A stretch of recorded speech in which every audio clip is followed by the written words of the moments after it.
Xin chào tất cả các bạn, chào mừng các bạn đến kênh Móc Len của Mimi Handmade. Hôm nay Mimi sẽ hướng dẫn cho các bạn móc một cái chiếc khóa hoa cúc hoa daisy như thế này. Nó bị rơi mất một cánh nè, đang hot trend ha. Mình hy vọng là các bạn sẽ yêu thích cái mẫu móc này nha, cũng như là ủng hộ Mimi Handmade. Nếu mà các bạn yêu thích, các bạn nhấn like video này giúp mình và bình luận ở phía bên dưới ủng hộ Mimi và một cái lượt đăng ký kênh nha các bạn. Mình cảm ơn các bạn rất nhiều luôn. Và bây giờ chúng ta sẽ cùng bắt đầu móc nha.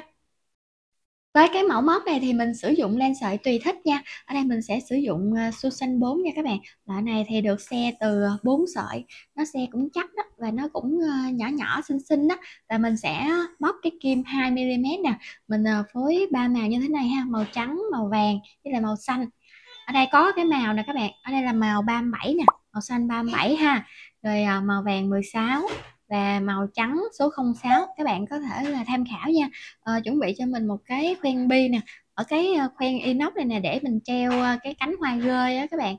Cái của lá với lại một cánh đó thì mình lấy trong cái khoen này nè, khoen inox này ra nè. Còn cái này thì mình vẫn để mình xài được ha. Rồi chuẩn bị cho mình thêm keo nến nè, kéo cắt len với lại kim khâu len nha. Còn bạn nào mà khâu gáp thì chuẩn bị kim khâu len là được rồi, khỏi keo nến đâu. Và những cái nguyên liệu này nè thì mình có cung cấp đầy đủ hết luôn á. Bạn nào có muốn móc cái mẫu này cũng như là sử dụng cái loại len này thì có thể là ủng hộ nguyên liệu của mình ha. Số Zalo ở phía trên màn hình đó, các bạn cứ nhắn cho mình nha. Mình cảm ơn các bạn rất nhiều luôn á. Và bây giờ chúng ta sẽ tạo một cái vòng tròn nha. Các bạn sẽ đưa kim móc vào vòng tròn nè, kéo cái len qua, móc lên một mũi móc xích. Bây giờ chúng ta sẽ móc vào vòng tròn này 6 mũi móc đơn nha. 2 3 4 5 6. Và các bạn sẽ kéo cho nó khít lại. Chúng ta sẽ trượt mũi vào cái chân móc đầu tiên. Đây, chân móc đầu tiên của mình nè. Và các bạn sẽ kéo cái sợi qua và trượt mũi. Các bạn sẽ rút nó lại cho chặt luôn nha. Móc lên một mũi móc xích. Bây giờ chúng ta có 6 chân móc. Mỗi chân móc các bạn sẽ móc cho mình 2 mũi móc đơn cùng một chân nha. Mũi móc đơn mình sẽ đọc tắt là mũi X. 2 mũi móc đơn cùng một chân mình sẽ đọc là mũi V nha. Rồi các bạn sẽ móc cho tới cuối hàng luôn. 2 mũi móc đơn cùng một chân là mình đọc mũi V đó. Rồi mình còn có 2 chân móc nữa à.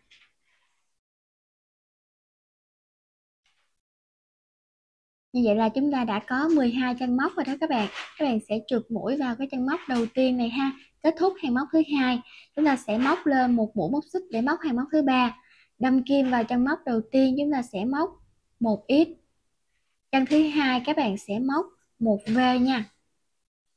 Một ít một V lặp lại cho mình tổng cộng là 6 lần ha. Ở đây được một lần rồi nè.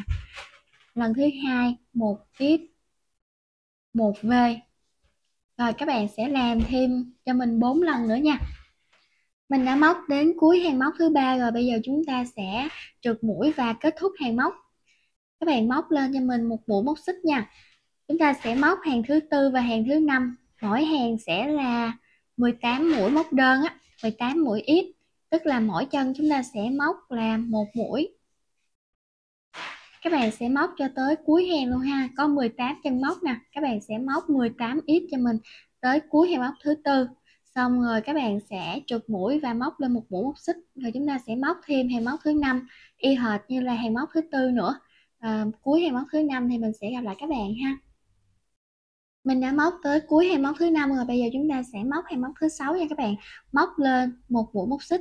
Chúng ta sẽ đâm kim vào chân móc đầu tiên, móc một mũi ít. Chân thứ hai và chân thứ ba chúng ta sẽ móc mũi giảm nha. Các bạn sẽ móc vào nửa cái nhánh ở phía bên ngoài của cái chân móc thứ hai, đồng thời đâm kim vào nửa cái nhánh bên ngoài của chân móc thứ ba. Và các bạn sẽ kéo cái len qua hai cái nhánh đó. Chúng ta có hai vòng len trên kim, các bạn sẽ kéo qua hết một lượt luôn. Đây được gọi là mũi giảm và mình sẽ viết tắt là mũi chữ A các bạn. Và các bạn sẽ lặp lại cho mình tổng cộng là 6 lần ha. Ở đây được một lần rồi nè. Các bạn sẽ móc qua chân kế bên là một ít. Hai chân tiếp theo các bạn sẽ móc một A. một x một a lặp lại cho mình 6 lần ở hàng này ha. Ở đây các bạn được 2 lần rồi, còn 4 lần nữa các bạn sẽ móc cho tới cuối hàng luôn. Mình đã móc tới cuối hàng rồi, bây giờ chúng ta sẽ trượt mũi vào cái chân móc đầu tiên này ha.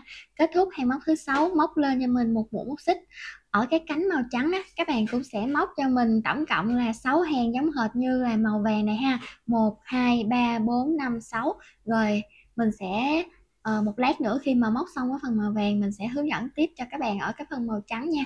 Tạm thời thì hàng thứ nhất và đến hàng móc thứ 6 thì chúng ta sẽ móc hai màu này giống hệt nhau nha. Bây giờ chúng ta sẽ móc tổng cộng là 6 lần giảm nha các bạn. Đâm kim vào chân móc đầu tiên nè, nửa chân nè, chân thứ hai, và các bạn sẽ kéo lên qua, móc một mũi giảm đầu tiên, rồi mũi giảm thứ hai, và các bạn sẽ móc cho tới cuối hàng luôn ha. Chúng ta sẽ có 6 lớp mũi giảm, mũi chữ A. Mình đã móc cuối hàng rồi, bây giờ chúng ta sẽ trượt mũi luôn nha.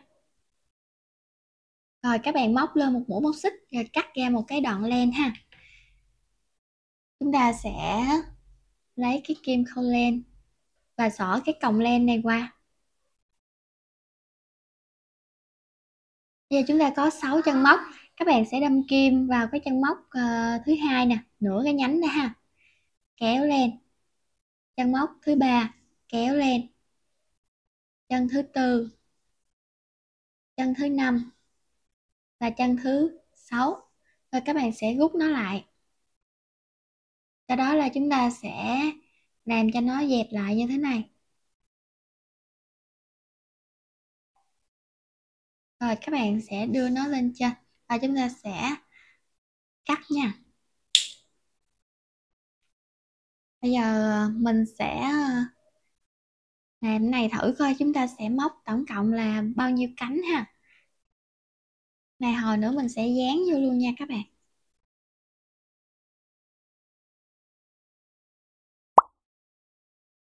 Như vậy là chúng ta sẽ móc tổng cộng là 6 cánh. Ở đây mình đã móc 5 cánh rồi.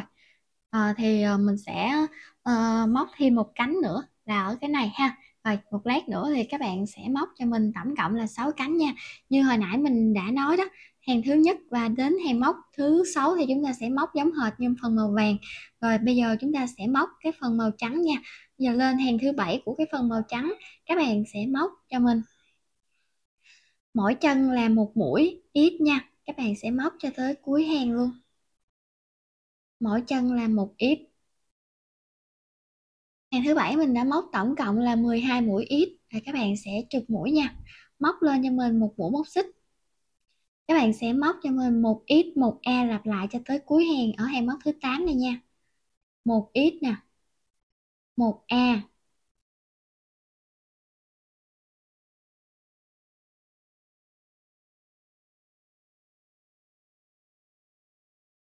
rồi một ít, một a, lặp lại cho mình tổng cộng là 4 lần á. Ở đây được 2 lần rồi nè, các bạn làm thêm 2 lần nữa nha.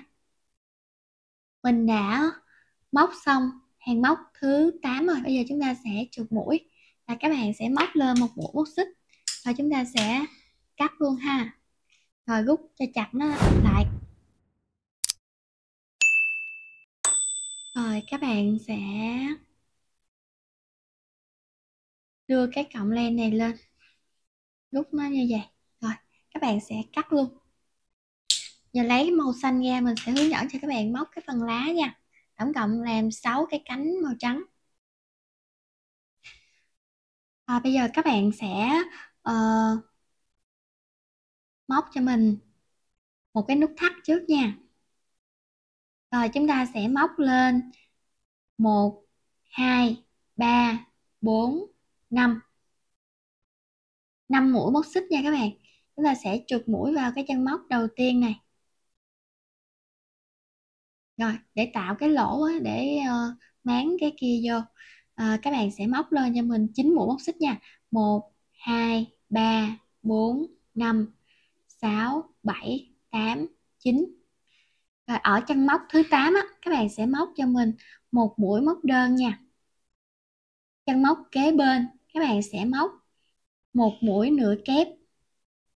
1 2 3, 4. 4 chân móc tiếp theo các bạn sẽ móc mỗi chân là một mũi móc kép. 1, 2, 3, 4. Chân móc kế bên này các bạn sẽ móc một mũi nửa kép.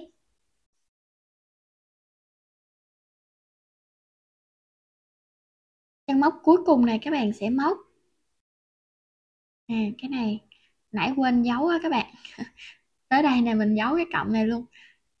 Ở chân cuối móc một mũi móc đơn ha. Rồi bây giờ các bạn sẽ đưa nó qua như thế này nè, kéo kéo lên xíu. Rồi bên đây các bạn sẽ móc cho mình giống hệt như là bên đối diện nha. Các bạn sẽ móc một mũi móc đơn nè. Đó. Rồi chân kế bên là một mũi nửa kép nha.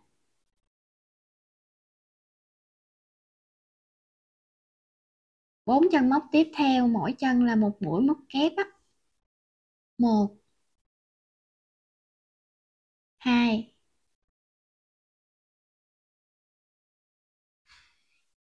3,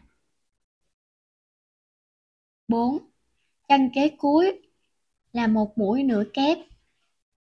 Chân móc cuối nè, các bạn móc một mũi móc đơn, rồi móc lên cho mình một mũi móc xích.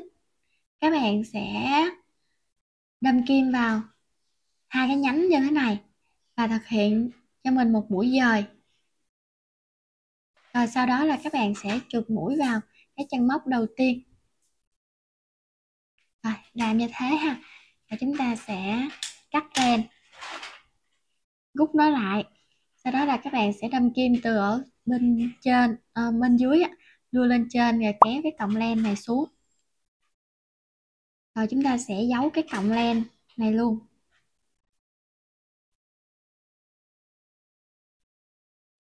Rồi giấu luôn cho mình cái cọng len này rồi cắt len nha. Cái keo nến á, mình chấm keo nến ở chỗ cái dọc miệng này ha. Và chúng ta sẽ đặt nó đây. Rồi các bạn sẽ giữ cho mình một lát nha. Nè các bạn, 1, 2, 3, 4. Đặt nó ở hàng thứ 4 và hàng thứ 5 đó nha. Rồi các bạn nhớ là giữ như thế này để cho nó dính chặt luôn. Chừng nào khô cái là mình sẽ gỡ ra như thế này. Đó, vậy là xong rồi đó, nó không có bị lộ keo gì hết nha các bạn. Và nó nhanh nữa. Cái này mình khâu, mình không biết khâu đâu các bạn. Mình khâu dở lắm. Rồi, bên kế bên các bạn cũng sẽ để keo và chúng ta sẽ đặt vô đây. Và các bạn cũng sẽ làm cho mình hết 5 cánh ha, chừa một cánh ra nha. Rồi, những cái này các bạn sẽ ghép vô đi. Mình đã gỡ cái khoen này ra nè các bạn. Rồi giờ mình sẽ gắn nó ở chính giữa này ha.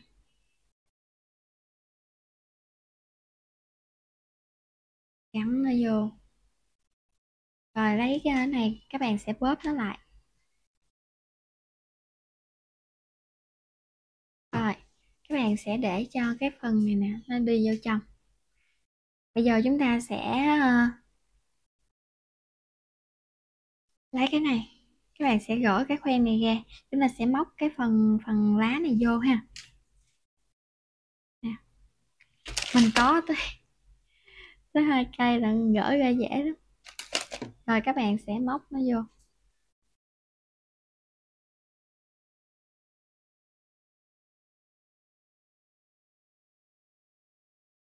Rồi bấm lại. Gỡ cái này ra nè các bạn.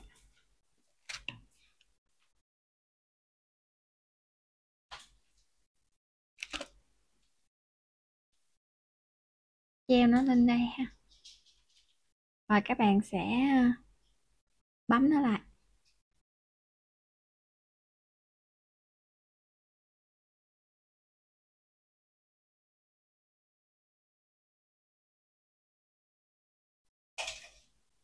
Rồi. Rồi cái này các bạn sẽ gỡ cái khoen này ra. Rồi móc cái phần này nè vô nha. Rồi các bạn sẽ móc vô cái chân móc luôn á. Nè.